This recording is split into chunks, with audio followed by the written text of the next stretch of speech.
1889 সাল পবিত্র রোমান সাম্রাজ্যের অন্তর্গত একটি ছোট্ট জার্মান শহর বেডবার্গ। চারিদিকে সবুজ বন, ছোট ছোট কৃষকদের বাড়ি, গির্জার ঘণ্টার ধ্বনি আর শান্ত এক জনপদ।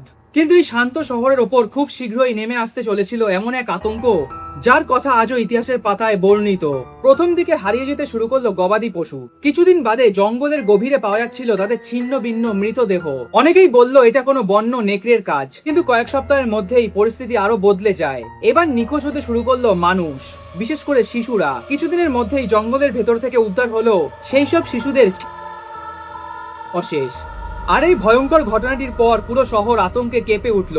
সন্ধ্যা নামার আগেই সবাই ঘরে ফিরে যেতেন। মায়েরা সন্তানদের কোল ছাড়া করছিল না, কেউ কাউকে একা একা সন্ধ্যার পর বাইরে যেতে দিতেন না। শিকারীরা সেই সময় দল বেঁধে জঙ্গলের ভেতরে টহল দিতে শুরু করে। কিন্তু তারা যাকে খুঁজছিল সে কি সত্যি কোনো নেকড়ে বাঘ ছিল, নাকি আরো ভয়ঙ্কর কিছু? এই সময় ইউরোপ জুড়ে ডাইনি, কালো জাদু অথবা ব্ল্যাক ম্যাজিক, শয়তানের সঙ্গে চুক্তির গল্পে মানুষরা বিশ্বাস করত। সেই সময় যে ঘটনার ব্যাখ্যা পাওয়া যেত না, তার দোষ চাপানো হতো অতিপ্রাকৃত শক্তির ওপর। আর ঠিক তখনই বেডবাগ শহরে ছড়িয়ে পড়লো এক গুজব। লোকেরা বলতে শুরু করলো জঙ্গলে সাধারণত কোনো নেকড়ে ঘুরে বেড়াচ্ছে না, বরং ঘুরে বেড়াচ্ছে একজন ওয়্যারউলফ, এমন একজন মানুষ যে নাকি রাত নামলেই চাঁদের আলোতে নেকড়ে বাঘে রূপান্তরিত হতে পারে। গল্পটা এত দ্রুত চারিদিকে ছড়িয়ে পড়লো যে কয়েক মাসের মধ্যেই পুরো অঞ্চল জুড়ে আতঙ্কে ডুবে গেল। কেউ রাতে আর একা বের হতো না। রাতের বেলা প্রতিটি অদ্ভুত শব্দ, প্রতিটি নেকড়ে বাঘের আওয়াজ মানুষের মনে একই প্রশ্ন জাগিয়ে তুলতো, ওটা কি সত্যি নেকড়ে নাকি অন্য কিছু? কিন্তু এই গল্পের সবচেয়ে ভয়ঙ্কর অংশটি এখনো বাকি ছিল, কারণ খুব শীঘ্রই শহরের মানুষের সন্দেহ গিয়ে পড়বে এমন এক মানুষের ওপর যাকে সবাই চিনতো একজন কৃষক, প্রভাবশালী ব্যক্তি এবং ধনী পরিবারের মানুষ হিসাবে। বাইরে থেকে দেখতে একদম স্বাভাবিক মানুষের মতো, এবং তার নাম হলো পিটার স্টুমস অথবা পিটার স্টুপস। 1589 সালের জার্মানি। আজকের দিনের মতো এত আধুনিক পুলিশ ছিল না, না ছিল ফরেনসিক বিজ্ঞান, না ছিল ডিএনএ পরীক্ষা বা অপরাধ তদন্ত করার আধুনিক পদ্ধতি। কোনো অপরাধ ঘটলে মানুষ সত্যের চেয়ে বেশি বিশ্বাস করত গুজবকে। আর যদি সেই অপরাধের ব্যাখ্যা খুঁজে না পাওয়া যেত, তাহলে সেই দোষ চাপানো হতো ডাইনি, পিশাচ, ভ্যাম্পায়ার, শয়তান কিংবা অতিপ্রাকৃত শক্তির ওপর। ঠিক এমনই সময় বেডবাগ শহরে বাস করতেন একজন ধনী কৃষক। তার নাম হলো পিটার স্টুমস। অনেক ঐতিহাসিক নথিতে তাকে পিটার স্টুপ বা পিটার স্টুপবেল হিসাবে উল্লেখ করা হয়েছে। তিনি ছিলেন এলাকার একজন পরিচিত কৃষক। নিজস্ব জমি ছিল, নিজস্ব গবাদি পশু ছিল, আর্থিক সম্পদও কম ছিল না। বাইরে থেকে দেখলে তাকে অন্য সবার মতো স্বাভাবিক মানুষই মনে হতো, কিন্তু কেউ কল্পনাও করতে পারেনি আর মাত্র কয়েক মাসের মধ্যেই এই মানুষটিকে সিরিয়াল কিলারের অভিযুক্তদের মধ্যে একজন হিসেবে বর্ণনা করা হবে। কিন্তু প্রশ্ন হলো কেন হঠাৎ করে পুরো শহরে সন্দেহ গিয়ে পড়লো তার উপর? এর উত্তর খুঁজতে হলে আমাদের বুঝতে হবে সেই সময়কার ইউরোপকে। 1600 শতকের শেষ ভাগ। পুরো ইউরোপ জুড়ে তখন ধর্মীয় সংঘাত তুঙ্গে। ক্যাথলিক এবং প্রোটেস্ট্যান্টদের মধ্যে সংঘর্ষ, রাজনৈতিক অস্থিরতা, দুর্ভিক্ষ, রোগ ব্যাধি, মহামারী, সব মিলিয়ে মানুষের জীবন ছিল চরম অনিশ্চয়তায় ভরা। আর এই অস্থিরতার মধ্যেই ডাইনির শিকার, কালো জাদু বিদ্যার অভিযোগে হাজার হাজার মানুষকে গ্রেপ্তার করা হয়েছিল। অনেককে নির্যাতন করে স্বীকারোক্তি আদায় করানো হয়। বিশ্বাস করা হয় সেই সময় প্রায় 60,000 নারীকে ডাইনি বা উইচের অভিযোগে মৃত্যুদণ্ড দেওয়া হয়েছিল অথবা পুড়িয়ে মারা হয়েছিল।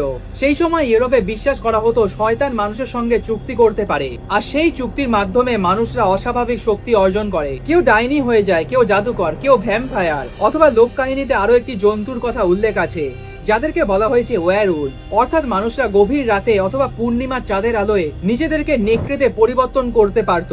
আজকের দৃষ্টিতে এগুলি কুসংস্কার মনে হলেও সেই সময় অধিকাংশ মানুষ এগুলিকে বাস্তব বলেই বিশ্বাস করত। ঠিক এমনই পরিবেশে বেডবার্গে ঘটতে শুরু করলো একের পর এক রহস্যময় মৃত্যু। আর শহরের মানুষ খুঁজছিলেন একজন অপরাধীকে। 1589 সাল। দিনের আলো ফুরলেই পুরো শহর যেন মৃত্যুপুরীতে পরিণত হতো। সূর্য ডোবার সঙ্গে সঙ্গে রাস্তা ফাঁকা হয়ে যেত। কৃষকরা তাড়াতাড়ি মাঠ ছেড়ে দৌড়ে পালাতো। সন্ধ্যাবেলা গির্জার ঘন্টা বাজার সাথে সাথেই বন্ধ হয়ে যেতে থাকে প্রতিটি ঘরের দরজা, কারণ সেই সময় মানুষরা বিশ্বাস করতে শুরু করেছিল অন্ধকার নামলেই জঙ্গলে ঘুরে বেড়ায় রক্ত পিপাসু মানুষ খেকো শিকারী। কিন্তু সেই শিকারী সত্যি কি কোনো নেকড়ে বাঘ ছিল, নাকি মানুষের ছদ্মবেশে লুকিয়ে থাকা একজন সিরিয়াল কিলার অথবা খুনি? দিন গড়ার সঙ্গে সঙ্গে নিখোঁজ হওয়া মানুষের সংখ্যা বাড়তে থাকে। গবাদি পশুর ওপরও আক্রমণ থামছিল না। পুরো অঞ্চল জুড়ে আতঙ্ক এমন পর্যায়ে পৌঁছে যায় যে স্থানীয় শিকারীরা সিদ্ধান্ত নেন এই রহস্যের শেষ করতেই হবে। তারা জঙ্গলে টহল দিতে শুরু করে। সে সময় বিশ্বাস করা হতো নেকড়ে বা ওয়্যারউলফের শিকার একমাত্র সিলভার বুলেট অথবা আয়রন বুলেট দিয়েই সম্ভব। অর্থাৎ এক কথায় বলা যেতে পারে রূপো অথবা লোহার গুলি দিয়েই ওয়্যারউলফের শিকার করা সম্ভব।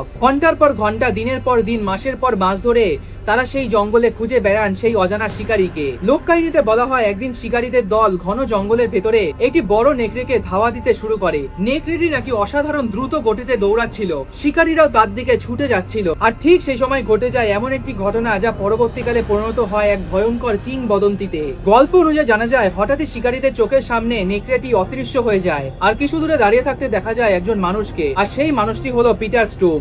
আর এই ঘটনাটি পরবর্তীকালে বহু বই, লোককাহিনী এবং সিনেমাতে ছড়িয়ে পড়েছে। তবে এখানে একটি গুরুত্বপূর্ণ বিষয় মনে রাখা জরুরি, এই ঘটনার পক্ষে কোনো সমসাময়িক প্রমাণ ইতিহাসে পাওয়া যায় না। বেশিরভাগ বিবরণ এসেছে পরে প্রকাশিত হওয়া বিবরণ, বিচার সংক্রান্ত লেখাগুলো থেকে। তবুও বেডবার্গ মানুষের কাছে এইটুকু যথেষ্ট ছিল। আগেই শহর জুড়ে ছড়িয়ে পড়েছিল ভয়, এবার সেই ভয়ের একটি মুখ পাওয়া গেল। পিটার স্টুমকে গ্রেপ্তার করা হয়, কিন্তু গ্রেপ্তারের পর যা ঘটেছিল সেটি আজও ইতিহাসবিদদের সবচেয়ে বেশি ভাবায়। কারণ সত্য উদ্ঘাটনের জন্য তাকে কোনো আদালতে নিয়ে যাওয়া হয়নি, প্রথমে নিয়ে যাওয়া হয় তাকে নির্যাতন কক্ষে। পিটার স্টুমকে গ্রেপ্তারের পর বেডবার্গের মানুষের মনে যেন স্বস্তি ফিরে এসেছিল। তাদের বিশ্বাস ছিল অবশেষে সেই ভয়ঙ্কর অপরাধী ধরা পড়েছে। 16 শতকে ইউরোপে তদন্ত আজকের মতো ছিল না। যদি কেউ সত্যিই অপরাধী হয় তাহলে তাকে কঠোর যন্ত্রণা দিতে হবে এবং শেষ পর্যন্ত সে তার অপরাধ স্বীকার করবে। আর এই বিশ্বাস থেকে শুরু হয় পিটার স্টুম্পের জিজ্ঞাসাবাদ। ইতিহাসবিদদের বিবরণ অনুযায়ী তাকে দীর্ঘ সময় ধরে শারীরিক নির্যাতন করা হয়, তার দাঁত, হাতের নখ উপড়ে ফেলা হয়, এমনকি কিছু কিছু জায়গায় বলা হয়েছে তার কান পর্যন্ত কেটে ফেলা হয়। উদ্দেশ্য ছিল একটাই, স্বীকারোক্তি আদায় করা। দিনের পর দিন, ঘন্টার পর ঘন্টা যন্ত্রণা সহ্য করার পর অবশেষে পিটার স্টুম এমন একের পর এক দাবি করতে শুরু করে যেটি পুরো ইউরোপকে স্তম্ভিত করে দেয়। তিনি নাকি বলেছিলেন বহু বছর আগে তিনি নাকি নিজের গবাদি পশুর একটি শয়তানকে উপহার দেন এবং সেই গবাদি পশুর বলি দিয়ে তিনি নাকি শয়তানের কাছ থেকে একটি উপহার পান। বলা হয়েছে তাকে নাকি শয়তান একটি বেল্ট দেন এবং সেই বেল্ট কোমরে বাঁধলেই তিনি নাকি নেকড়ে অথবা ওয়্যারউলফে রূপান্তরিত হতে পারত। এবং এই ভয়ঙ্কর দাবিটি পরবর্তীকালে তাকে দি ওয়্যারউলফ অফ বেডবার্গ নামে পরিচিত করে তোলে। কিন্তু এখানেই শেষ নয়, তার নামে আরো ভয়াবহ স্বীকারোক্তি নথিভুক্ত করা হয়। তার বিরুদ্ধে একাধিক হত্যাকাণ্ড, একাধিক শিশুকে কাটার মামলা, গবাদি পশুকে হত্যা করে তাদের খাওয়ার মামলা, নানা রকমের ভয়ঙ্কর গুরুতর অপরাধের অভিযোগ উল্লেখ করা হয়। স্বাভাবিকভাবেই এরপর আদালত রায় ঘোষণা করে দিল মৃত্যুদণ্ড। এবং সেই রায় কার্যকর করার দিন বেডবার্গ শহরে জড়ো হয়েছিল হাজার হাজার মানুষ। তারা দেখতে এসেছিল জীবন্ত ওয়্যারউলফকে। ইউরোপের ইতিহাসের অন্যতম প্রকাশ্য মৃত্যুদণ্ড। 1589 সালের 31শে অক্টোবর বেডবার্গ শহর। সকালে সূর্য উঠলেও সেদিন শহরের পরিবেশ অন্যরকম ছিল। দূর দূরান্ত থেকে মানুষরা জড়ো হয়েছিল। কেউ এসেছিল বিচার দেখতে, আবার কেউ এসেছিল কৌতূহল নিয়ে, আবার কেউ বিশ্বাস করতো আজ শয়তানের এক অনুসরের শেষ দিন। শহরের কেন্দ্রে তৈরি করা হয়েছিল প্রকাশ্যে মৃত্যুদণ্ডের কক্ষ। সেই সময় ইউরোপের বিভিন্ন অঞ্চলে শাস্তি জনসমক্ষে করা হতো। কিছুক্ষণের মধ্যেই সেখানে আনা হয় পিটার স্টুমকে। তার বিরুদ্ধে অভিযোগের তালিকা ছিল দীর্ঘ। হত্যাকাণ্ড, নরঘাতকতার অভিযোগ, গবাদি পশুদের মারার অভিযোগ, শিশু হত্যা এবং শয়তানের সাথে চুক্তি করার দাবি। আদালত তার জন্য অত্যন্ত কঠোর শাস্তির রায় ঘোষণা করেছিল।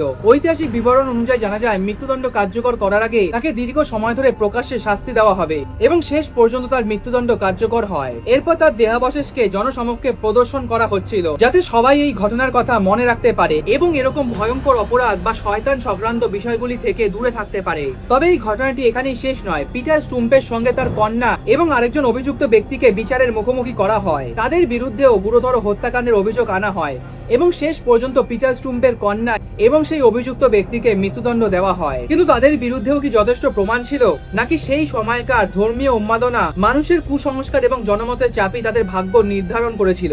আজ এই ঘটনার প্রায় 400 বছর কেটে গেছে, কিন্তু এই প্রশ্নগুলোর সঠিক উত্তর আজও জানা যায়নি। কারণ পিটার স্টুম্পের গল্পের তথ্য এসেছে সেই সময়কার প্রচারপত্র এবং বিচার পরিবর্তী বিবরণ থেকে। স্বাধীন বা নিরপেক্ষ তদন্তের নথি খুবই সীমিত, কারণ এই ঘটনাটি আজ থেকে প্রায় 400 থেকে 500 বছর আগের, যার ফলে এই ঘটনাটি আজকের দিনে দাঁড়িয়ে ইতিহাসবিদরা নতুনভাবে বিশ্লেষণ করছেন। তারা শুধু জানতে চাইছেন পিটার স্টুম কি সত্যিই দোষী ছিলেন, পিটার স্টুম্পের বিরুদ্ধে যা যা বলা হয়েছিল তার সত্য কতটা ছিল এবং সে কি সত্যি একজন ওয়্যারউলফ ছিল। পিটার স্টুম্পের মৃত্যুর পর মনে হচ্ছিল বেডবার্গের সেই ভয়ঙ্কর অধ্যায় চিরতরে শেষ হয়ে গেছে। তার মৃত্যুর কয়েক মাসের মধ্যেই পুরো ইউরোপ জুড়ে ছড়িয়ে পড়ে একটি নতুন পুস্তিকা। অল্প সময়ের মধ্যে পিটার স্টুম্পের নাম পুরো বিশ্বে ছড়িয়ে পড়ে। মানুষ তাকে ডাকতে শুরু করে দি ওয়্যারউলফ অফ দ্য বেডবার্গ। কিন্তু 400 বছর পুরনো ঘটনার পক্ষে এমন কোনো বৈজ্ঞানিক বা ঐতিহাসিক প্রমাণ আজ পর্যন্ত পাওয়া যায়নি যা সত্যিই প্রমাণ করে পূর্ণিমা চাঁদের আলোয় একজন মানুষ নেকড়েতে রূপান্তরিত হতে পারত।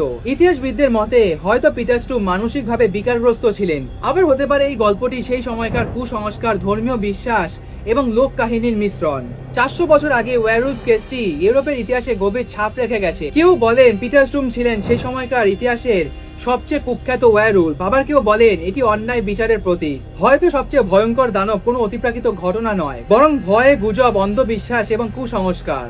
কারণ ইতিহাস আমাদের বারবার শিখিয়েছে, যখন মানুষ প্রমাণের বদলে আতঙ্ককে বিশ্বাস করতে শুরু করে, তখন একজন সাধারণ মানুষও কিংবদন্তিতে পরিণত হতে পারে। আর এই হলো সবচেয়ে আলোচিত, সবচেয়ে রহস্যময় 1600 দশকের ওয়্যারউলফ অথবা পিটার স্টুম্পের সিরিয়াল কিলিং কেস। আজকের এই রহস্যময় ঘটনাটি যদি আপনাদের ভালো লেগে থাকে তাহলে অবশ্যই লাইক করবেন, কমেন্ট করে অবশ্যই জানাবেন আপনারা কি ওয়্যারউলফ বা মানুষরূপী নেকড়ে বাঘকে বিশ্বাস করে, নাকি এগুলো শুধুই মাত্র গল্প অথবা কিংবদন্তি। খুব শীঘ্রই দেখা হবে পরবর্তী একটি নেক্সট এপিসোডে। ভালো থাকবেন এবং সুস্থ থাকবেন।